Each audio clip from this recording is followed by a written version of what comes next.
Entrando después en el tema de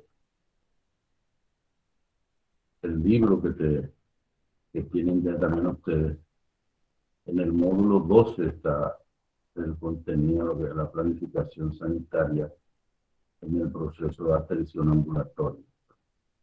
Entonces, quiero dejarles como actividad, así como venimos haciendo normalmente, lo van a mirar y dentro del desarrollo de este contenido van a encontrar una parte donde están unos trabajos prácticos, ¿verdad? Y ese trabajo práctico tiene diferentes modalidades, ¿verdad? De acuerdo a la variable utilizada, de acuerdo a la relación que se llama primera vez sucesiva, o se va cambiando la jornada laboral. Entonces, varios ejercicios donde uno va percibiendo de que no muchas veces, cuando hay un problema de adaptación oferta-demanda, no siempre es necesidad de más médicos para cubrir esa demanda. Lo que siempre es fundamental es saber gestionar. Y ahí se van a dar cuenta que tocando una variable van a ir encontrando que se puede aumentar la demanda de servicios sin que eso implique más recursos humanos. Siempre teniendo en cuenta el control de calidad total que hablamos, sin que eso represente un perjuicio en la calidad asistencial de ese paciente.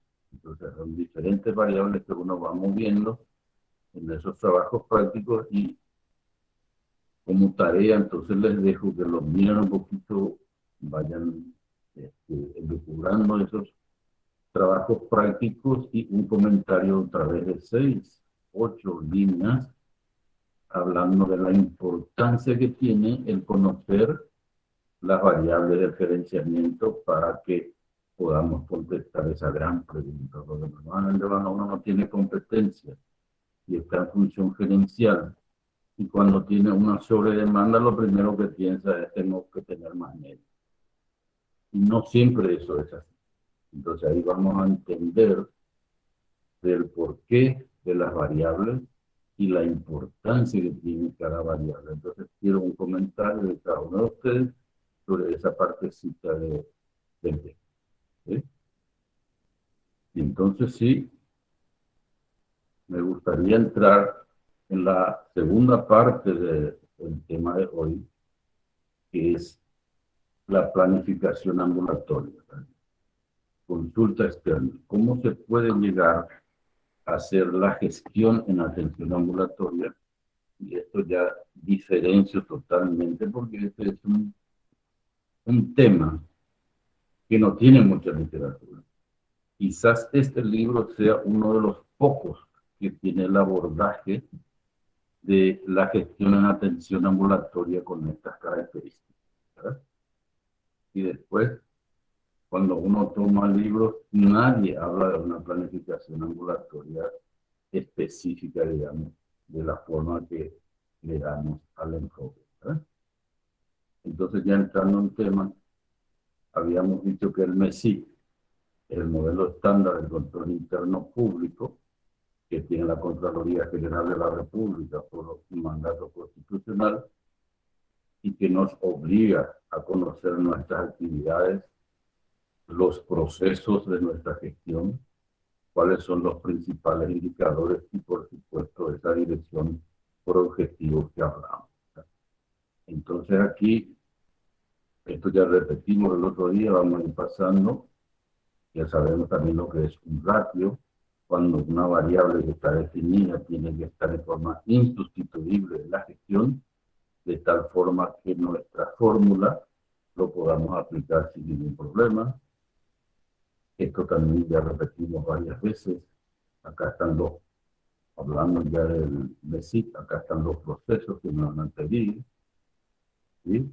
Acá están los indicadores que me van a pedir, que yo voy realizando de acuerdo al modelo de gestión optimizada que fui gestionando de acuerdo a estos componentes que hablamos ya en la clase anterior.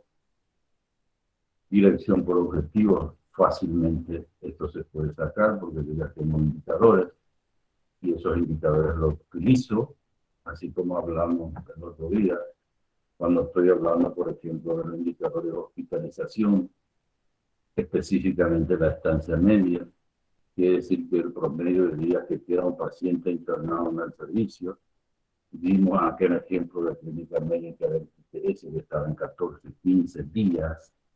Entonces, ese puede ser una dirección por ejemplo. Al responsable del servicio, uno gerencialmente le llega, le convoca y le dice, señor, estos son tus números. Estás con un porcentaje que va a tener del 14%. Así es que te doy 8 meses para poder bajar eso a 10, 11 o 12. Y me pongo a tu disposición para que me digas las diferentes alternativas que necesitas para que se pueda lograr ese objetivo. Eso es lo que se llama dirección por objetivo. Ya repetimos en la clase anterior, entonces esto ya pasamos. Esto también ya hablamos en la clase anterior, pues ya solamente acabamos de explicar qué son los procesos, ¿verdad? Estos son los procesos clásicos de lo que se llama consulta externa ambulatoria. Es decir, que el paciente va a salir de su domicilio, va a acudir a una demanda asistencial, llega al sistema de admisión, en este caso hablamos, estos son modelos del IPS. Por supuesto, el IPS tiene un sistema de atención ambulatoria todo por el call center, 100%, entonces se tiene que pedir agendamientos. Una vez que se tenga el agendamiento, se accede a la consulta médica. Posterior a la consulta médica, de acuerdo al cuadro clínico del paciente, un tratamiento domiciliario, va a la farmacia externa y luego a su domicilio. Este es el proceso de atención ambulatoria y a ese proceso hay que ponerle un indicador. Y el indicador puede ser el tiempo. El tiempo que yo utilizo desde que salgo de mi domicilio hasta que vuelva, ¿cuánto tiempo me toca? 2 horas, 3 horas, mediodía, un día, etc. Entonces ahí ya tenemos el indicador de lo que es un proceso de consulta externa. Repetimos también por su importancia cuando hablamos de control de calidad total. Calidad total no es otra cosa que hacer la mejor gestión posible en todos los procesos definidos de atención ambulatoria. Cuando ese proceso es óptimo, hablamos de un control de calidad total. Si yo tengo tipo IPS que perder todo un día para ir a hacer una consulta, entonces trabajo sobre estos procesos y logro que en 2 horas o 3 horas el paciente ya vuelva a su domicilio con su tratamiento ambulatorio. Entonces, evidentemente, esa gestión está bien orientada y los procesos tienen un control de calidad total. Hablamos también en la clase anterior de que cada proceso tiene sus reglas de juego, ¿verdad? Hablamos de una demanda asistencial, admisión. Si yo no tengo los recursos humanos adecuados para hacer esa admisión, se genera la cola. O sea que le molesta a todo el mundo, ¿verdad? Y ahí se generan los problemas. Y ahí ya te llama el responsable de hey, esa cola no puede ser, esa cola está saliendo a Sacramento, esa cola, ¿verdad? Y te van evaluando por la cola. Y resulta que cuando vos le pediste, en vez de 2 funcionarios para admisión, le pediste 4, entonces te dice que no. Y resulta ser que sos otra vez responsable de generar cola en el sistema. El médico que atiende, relación médico-paciente, lo que ustedes conocen muy bien. Atiendo bien, hago lo que el protocolo médico me dice, examino al paciente, interrogo al paciente, etcétera. Todo lo que conocemos como esta praxis médica. Entonces acá el paciente, si uno le pone una encuesta a la salida de este paciente, entonces le pregunta cómo te atendió. Se examinó al paciente, parece incluso un interés como chiste, que decía, el paciente salía sonriente de una consulta. ¿Y qué te pasa? ¿Qué fue el tema? Mi médico me examinó. Como si fuese que el hecho de que el médico médico te haya hecho un examen físico es la panacea del tratamiento, para orientarnos un poquito de la importancia que tiene el conocer los procesos de la consultación ambulatoria. Lo mismo en la farmacia. Existe el vademecum completo. Hay medicamentos, no hay medicamentos, está bien gestionado, se genera cola, no hay cola, hay muchos funcionarios que hacen el despacho de los medicamentos, etc. Todo eso confluye para que un proceso se realice en el menor tiempo posible y con un nivel de satisfacción óptimo para el paciente, ¿verdad? Que en definitiva es lo que les dije varias veces, responsable último de todas nuestras gestiones. ¿Ven? La otra eventualidad que puede surgir de este proceso es que el paciente está complicado, se tiene que internar y ahí sigue el proceso de la internación, ¿verdad? Hay que ver qué servicio se interna o clínica médica o cirugía. Para su tratamiento, el tratamiento estuvo bien, se llega al alta o el alta. Esto es lo que se llama procesos, esto es lo que se llama indicadores y esto es lo que se llama calidad total en los servicios. Y aquí entramos en esto, quiero repetirles otra vez este concepto, porque como les dije, no van a encontrar otro lado, difícilmente que tengan literatura. Ya tienen el libro donde sí está detallado esto, pero me gustaría reiterar este concepto. De cómo se puede llegar a hacer una gestión optimizada en un servicio determinado de tal forma que esa relación oferta de servicios y capacidad de cobertura sea óptima. No llegar a ese desfasaje que se tiene, donde generalmente la cantidad de médicos no es suficiente para resolver el 100% de esa demanda, y ahí ya se genera lo que técnicamente se llama la lista de espera. El paciente insatisfecho que va una y otra vez buscando ser atendido en un servicio determinado. Entonces, la forma técnica de gestionar son lo que se llaman variables de gestión. Las variables de gestión dijimos que son los turnos. ¿Cuántos turnos tiene esa oferta de atención ambulatoria? Tipo IPS, 4 turnos, 5 turnos, etc. La jornada laboral del médico es de 3 horas, de 4 horas, etc. Entonces se va definiendo la carga horaria de ese profesional. Y luego el número de médicos por turno. Estas son variables insustituibles, ¿verdad? Insustituibles para conocer esta demanda de servicio. Jornada laboral, tipo de atención. Cuando hablamos de tipo de atención, está en relación si es un paciente de primera vez o si es un paciente de control. Técnicamente se llama de primera visita o de sucesivas o control. ¿Sí? Y una buena, digamos, gestión de estas variables es lo que nos va a dar la orientación para que después podamos, sin muchos trámites, aplicar la fórmula. Porque lo que nosotros vamos a buscar es esto. El planificador sanitario, cuando está construyendo estos programas, me sale con el tema de que yo puedo conocer el número de médicos que se necesitan en ese servicio, el número de consultorios, auxiliares de consultorios, que puede mencionar sala de espera, tiempos medios, etc. Con que yo conozca una sola variable que se llama análisis de la demanda. Y el análisis de la demanda no es otra cosa que la cantidad de pacientes atendidos, por ejemplo, en clínica médica por mes, 9.500. Esto es lo que se llama demanda de servicios. Frecuentación de servicios es la nomenclatura técnica que usa el modelo español. Entonces, frecuentación de servicios es una variable insustituible para que yo pueda conocer estas interrogantes que tengo.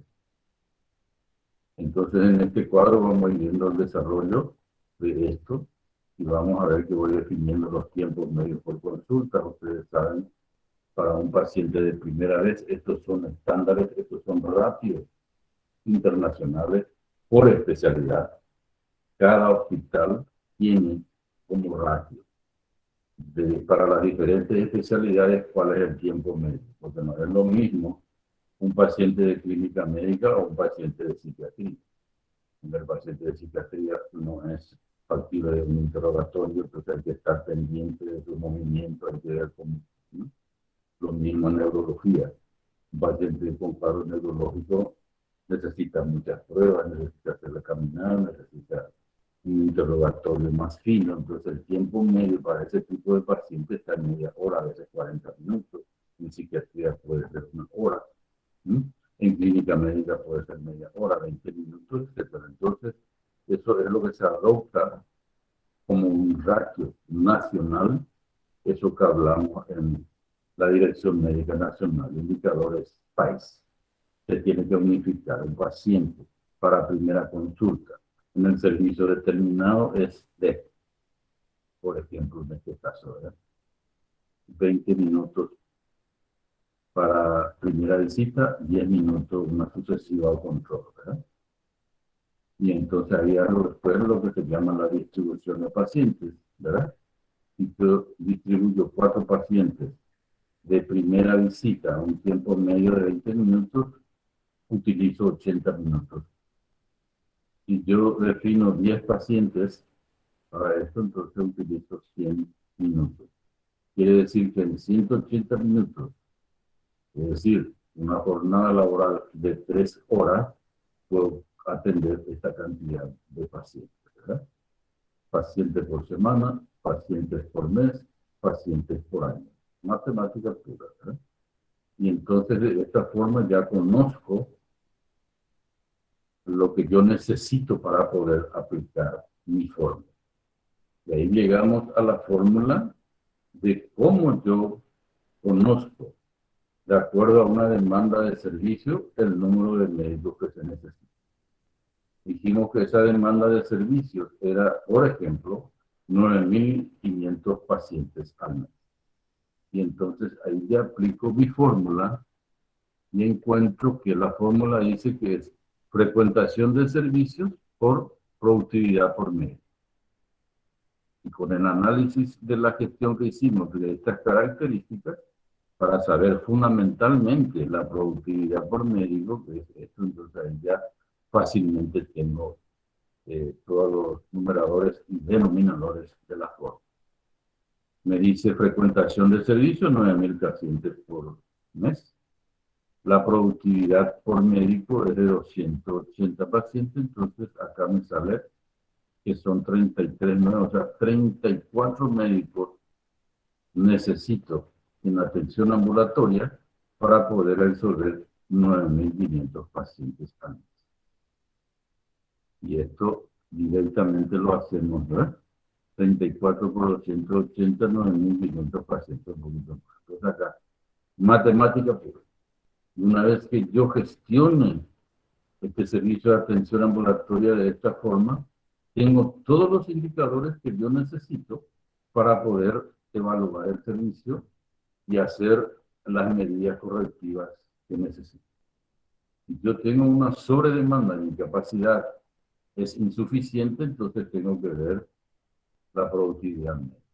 Y ahí me va arrojando de que si puedo aplicar esta fórmula, y de acuerdo a la fórmula puedo saber exactamente la cantidad de médicos que necesito para una demanda de servicio. Y ahí el buen gestor, para esta cantidad de 9.500 pacientes, necesito 34 médicos y tengo 20. Evidentemente hay una sobredemanda, hay una insatisfacción, hay una lista de espera, etc. Entonces, eso es lo que se corrige con este tipo de gestión. Y entonces es muy fácil, yo soy responsable de este servicio, porque me tocó a mí, cuando estaba en IPS como vicedirector de atención ambulatoria, hicimos todos estos cambios, hicimos todas estas variables, tocamos muchísimo de mucha gente, porque lógicamente unificar esto es una tarea totalmente difícil, ¿verdad? Porque acá la constante, o sea, la constante en IPS en ese momento era que unos médicos trabajaban 2 consultorios a la semana, otros hacían 4, otros hacían 5, el más rico hacía 6, el gran profesor se iba una vez, etcétera. El gran profesor se iba 2 horas y el resto se iba 4 horas. Era una anarquía total y era lo que dificultaba totalmente una gestión transparente con nuestros indicadores. Realizar esto nos costó muchísima insatisfacción porque acá en esa relación responsable del servicio versus médicos, los médicos generalmente preponderizan sus criterios personales. Se dice, no, yo solo puedo venir 2 veces porque los otros días estoy en el hospital de clínica. Yo no puedo venir los martes porque yo opero en clínica. Yo los viernes no puedo venir porque hago recorridas, siempre preponderando actividades particulares por encima de los criterios institucionales.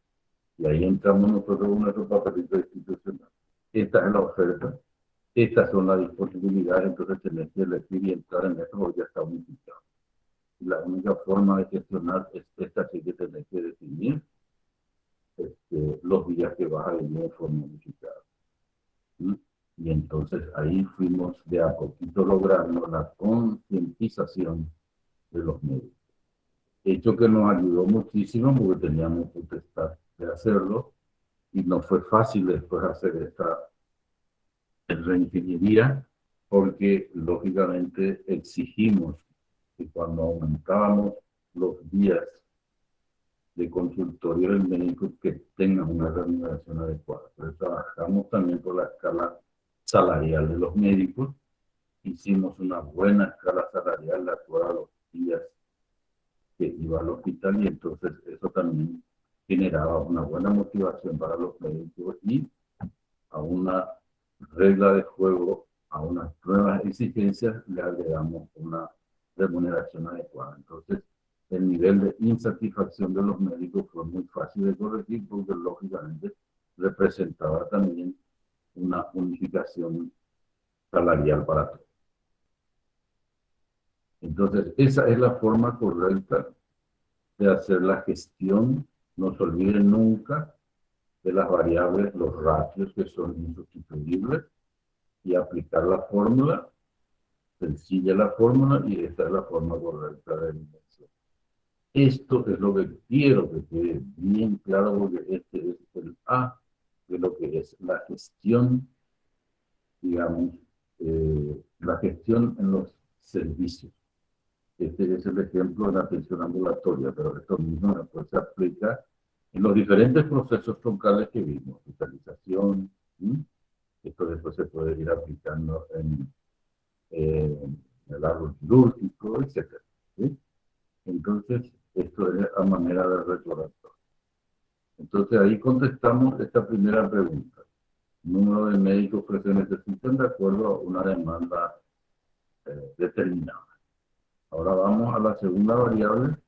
Para esos 34 médicos que ya definimos, ¿cuántos consultorios médicos necesitamos?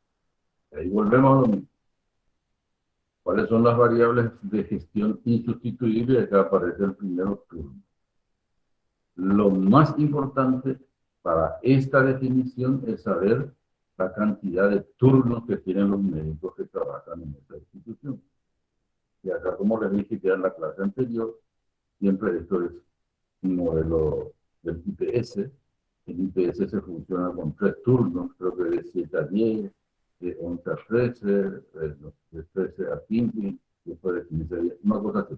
Pero son 4 turnos. La jornada laboral del médico siempre, y ahí ya sale el número de médicos por turno. Siempre con el criterio del análisis de la demanda. Y de esta forma de gestión, entonces ya es fácil de aplicar la fórmula que tenemos, ¿verdad? La fórmula dice número de médicos dividido el número de turnos. Teníamos que la necesidad para aquella demanda era de 34, el número de turnos es 4, entonces de esta división sale que se necesitan 9 consultorios para absorber la cantidad de médicos que se necesitan. Entonces ahí está este cuadrito. que nos está diciendo claramente que los turnos consultorios son 9, la oferta en cada turno, ¿sí? Y con este esquema entonces vamos a ir rellenando los médicos que van a ir activando en cada cuadrito. Esto es lo que habíamos hecho, entonces cada cuadrito se iba rellenando ya con la cantidad de médicos que se tenían para ese día. Ahora contestamos la siguiente pregunta. Las auxiliares de consultorio, ¿cuántos necesitamos? Volvemos otra vez. La variable insustituible, jornada laboral.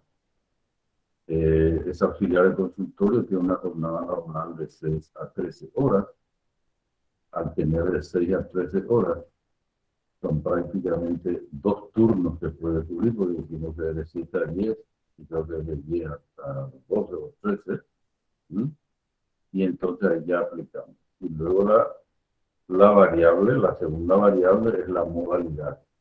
Y si vamos a utilizar la variable de un auxiliar por cada médico en consultorio, o si la variable va a ser 2 auxiliares que van a atender a un médico. Y entonces ahí tenemos la definición. Si aplicamos un auxiliar de consultorio, entonces para ese primer turno, para esos primeros turnos, son 9 auxiliares. En el segundo turno, otros 9, entonces son 18 auxiliares de consultorio necesitamos para movilizar este modelo de gestión. Si nosotros utilizamos la modalidad de un auxiliar atendiendo 2 consultorios, entonces evidentemente se reduce a la mitad. La necesidad son 10 auxiliares. Entonces, estas son las variables fundamentales para poder optimizar los servicios. Y si yo acá estoy ahorrando 8 auxiliares de consultorio con esta modalidad, y esta modalidad estoy controlando para que un auxiliar sin mucho contratiempo pueda atender hasta 2 médicos, entonces, digamos, es una gestión óptima. Y volvemos otra vez al mismo concepto. No siempre una sobredemanda representa que hay una insuficiencia de auxiliares de consultorio y el médico responsable de esa gestión ya está pidiendo nombramientos de más auxiliares. Entonces, cuando uno gestiona de esta manera, entonces el que conoce y tiene competencia le va a decir, no, usando una modalidad de 2 consultorios, de un auxiliar para 2 consultorios va a reducir y te voy a exigir calidad asistencial, porque vamos a capacitarle más a ese auxiliar para que pueda tener el manejo de atender 2 médicos en un momento determinado. Esas son las variables entonces que se utilizan cuando estamos hablando de gestión en atención ambulatoria. ¿Sí? Y es fundamental conocer los ratios, cuáles son esas variables insustituibles, y entonces el resto ya es muy fácil porque es aplicar fórmulas.